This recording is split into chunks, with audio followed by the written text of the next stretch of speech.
Long enough to cover the subject and short enough to keep it interesting. Welcome to Outta My League. I'm Nick Diaz. We've got a long episode today. LSU Basketball loses a game to Alabama on the road. LSU Basketball also picks up a new recruit. We'll talk about that. Scott Linehan news. He's the new passing game coordinator for LSU Football. I have yet to talk about that. I'll give you my quick thoughts. And first, Doug Thompson of LSU Radio Network, he's a former LSU pitcher, was on the radio this week talking about this LSU baseball team's chances to get back to Omaha and potentially win the College World Series. And he gave 5 distinct qualities that every championship team at LSU has had. Now what I'm going to do is I'm going to break down all of those 5 qualities that you need to win a championship. And does this 2020 LSU baseball team have them? So number 1, you got to be lucky. Now this is very broad, but essentially is, do you get good calls? Do players make good plays? Do you get good matchups? Do you get a favorable schedule? You get a favorable schedule, but all that other stuff remains to be seen. Now, number 2, health. You got to stay healthy. So bad news. The pitching staff had a problem with this last year. They couldn't stay healthy at all. Every week it was, well, who's injured this week? So that's the bad news. Good news is this pitching staff has experience from getting hurt so much last year. So it kind of evens out. Meaning all these young pitchers now have a better idea of how they can take care of their arms, how they can take care of their bodies.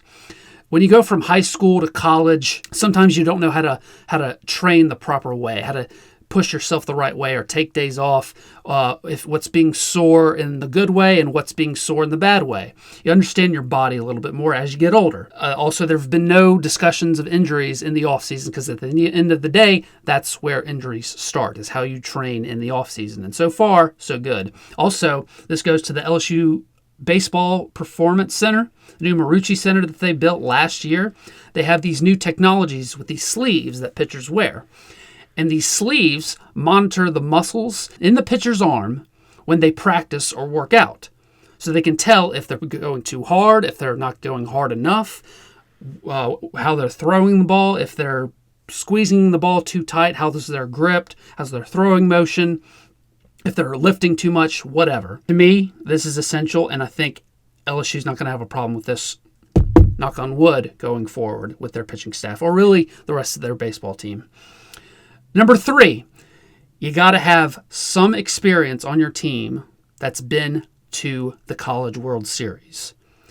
Just being at the College World Series can give the younger guys advice who have not been to the College World Series, give them advice on how to deal with the day-to-day hoopla and the day-to-day distractions of the media and events. LSU has 2 of those players. They are Eric Walker, senior, and Matthew Beck, senior. They were both freshmen on that team. They were there. They experienced it. They knew what the older guys were going through, even though they didn't play much, even though they weren't star players. They can give advice to the younger guys on the team and say, hey, here's what to expect. Here's how you stay with your daily routine. Number 4, you got to have at least 2 pitchers with double-digit wins on the season. Do you have at least 2 pitchers on your staff that can get you to double-digit wins each? Every championship team at LSU has had this one thing in common. They had at least 2 pitchers with double-digit wins. And the pitching this past weekend is what we thought it would be. And not only that, going forward, it's still going to be the strength of your team. Number 5, are you strong up the middle of your defense? Shortstop, center field, second base. Now, here's where it gets interesting. Hal Hughes is probably your best defender for shortstop. But Hal Hughes hit around 170 at the plate last year. That ain't going to cut it if you're a shortstop in the SEC. So can Hal Hughes be better this year?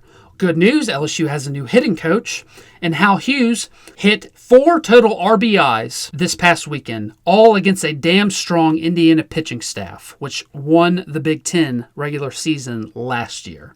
So far, so good, but again, can he sustain that minimal level of success? Again, 220, 230, maybe if I'm being really, really positive, I'd like to see him go closer to 250, but in that 220 to 250 range, that's what I can deal with. He can't be a total liability batting 170 like he was last year. I need him to at least get to 230-ish range, at least. Speaking of the new hitting coach, the rest of your hitters look damn strong opening weekend. The highlights overall, you hit 4 home runs in 2 days. Beloso batted over 500 for the series, strong.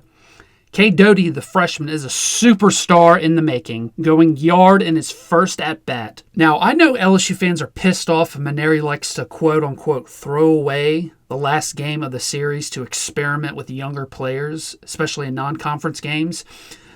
This is the one thing I love about Mainieri. I'd rather you figure out your young roster early in the season, a month before SEC play, instead of scrambling in the middle of the season. And if you don't think Mainieri wasn't doing that, he played 8 different pitchers Saturday night, and Mo Hampton, the freshman, got an at-bat in the 9th. Plus, LSU already won the series. They looked good. Now, something LSU Basketball did not win this weekend was a road game against Alabama, losing 88-82. LSU Basketball has played 26 games so far this season. It's been established who they are and what they are. But their main problem is not the lack of a rim protection or a traditional point guard or even turnovers. They play hard. But this basketball team, they are immature in basketball IQ. Darius Days still gets in foul trouble. The team settles for three-pointers way too often, even though they're not good at it. And when the other team gets hot, they panic and start shooting threes themselves.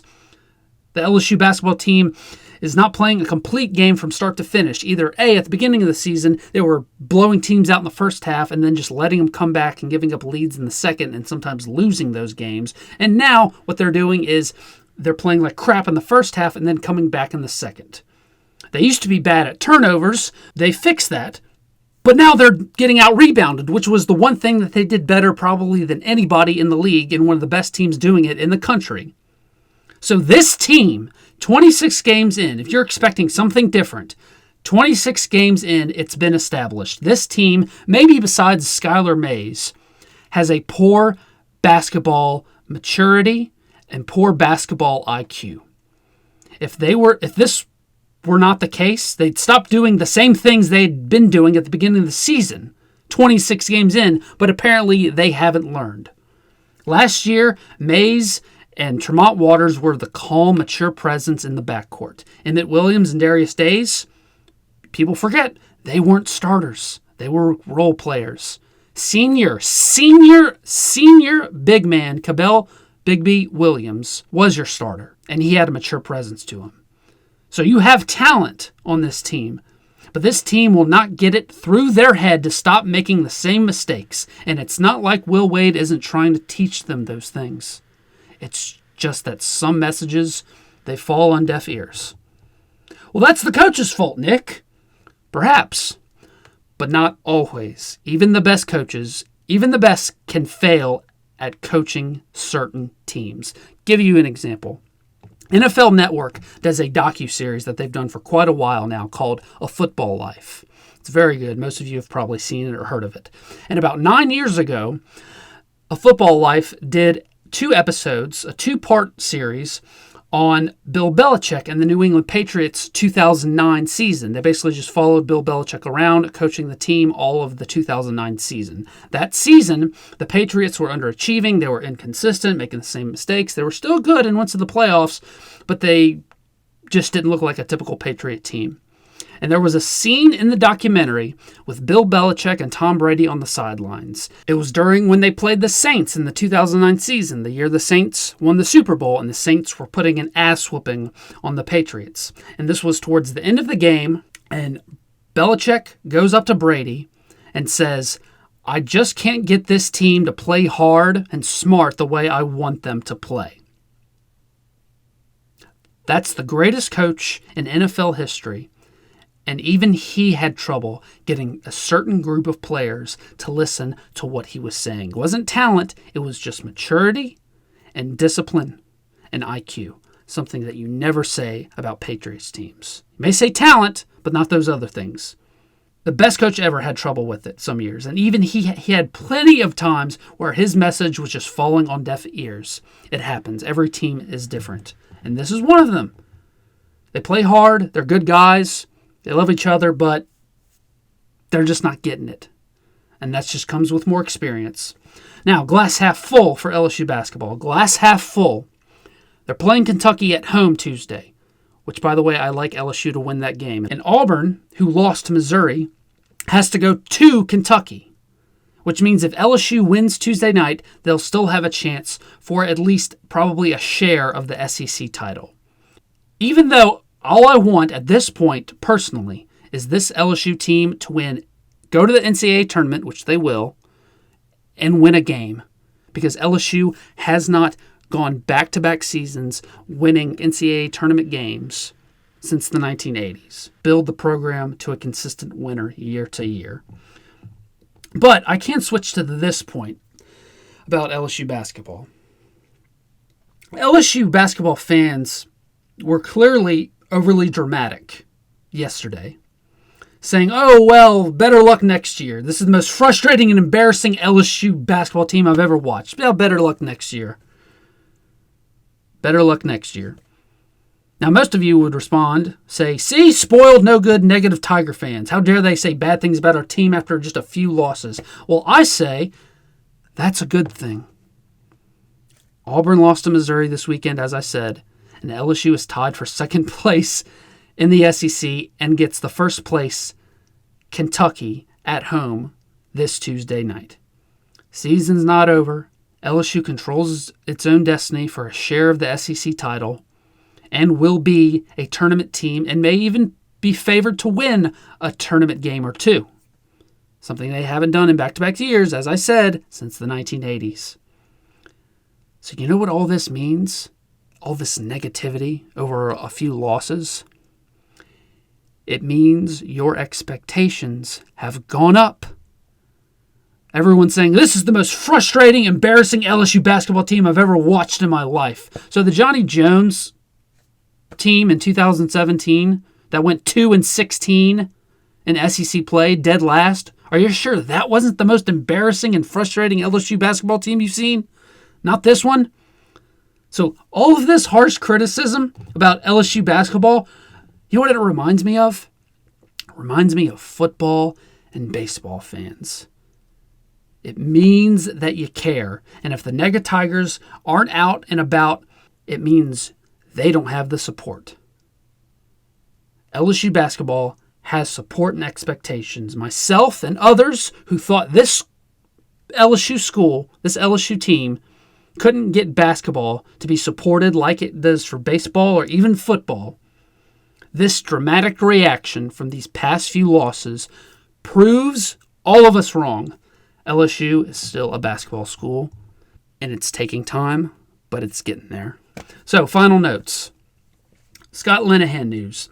It broke after my show last week, so I didn't get a chance to talk about it. So here are my quick thoughts on Scott Linehan being hired as LSU's new passing game coordinator. Ed Orgeron took an entire month to interview, vet, and eventually hire a long-time successful NFL offensive coordinator and former NFL head coach to be the assistant to Steve Ensminger. I'd say that's a good hire. That's it. That's all I got. That's a good hire. And one more thing. LSU fans seem to be really pissed and concerned or worried about the Scott Linehan hire. So I'm just going to give credit to this one LSU fan, Adam Hall, on Twitter. He said something that I thought was really smart. He said, LSU hires Cam Cameron. Fans loved it. They hired Ed Orgeron. Fans hated it. Hired Matt Canada. Fans loved it. Hired Steve Ensminger. Fans hated it. They hired Joe Brady. Fans were clueless who he was. Forgive me if I'm really kind of ignoring the pulse of the fan base here. Smart tweet from Adam Hall. Thank you. I could give a crap about what LSU fans know about Scott Linehan, a guy they've never heard of until 6 days ago. It's a good hire. And last thing, LSU gets a new commitment from Shareef O'Neal, the son of Shaquille O'Neal. He has announced that he is transferring from UCLA to LSU to follow in his father's footsteps. So, 3 things. Shareef O'Neal on the basketball court. Shareef O'Neal is 6'9", and he's very, very lengthy. He's got a big wingspan. He immediately adds a lot of size and length to your small basketball team. Number 2, Shareef O'Neal's commitment adds excitement, and this may seem crazy to some people, but it adds excitement to fair weather LSU basketball fans to come see Shaq's kid play. You don't think that's a big deal, but it is. It gets people talking.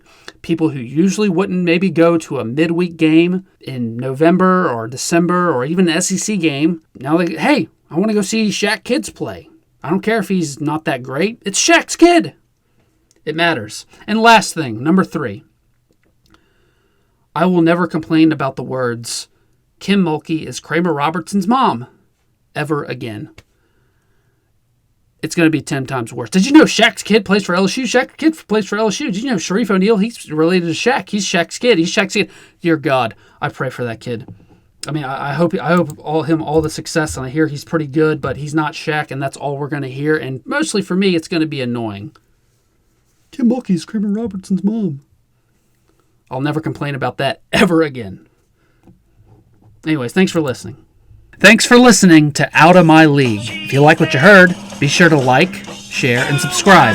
See you later.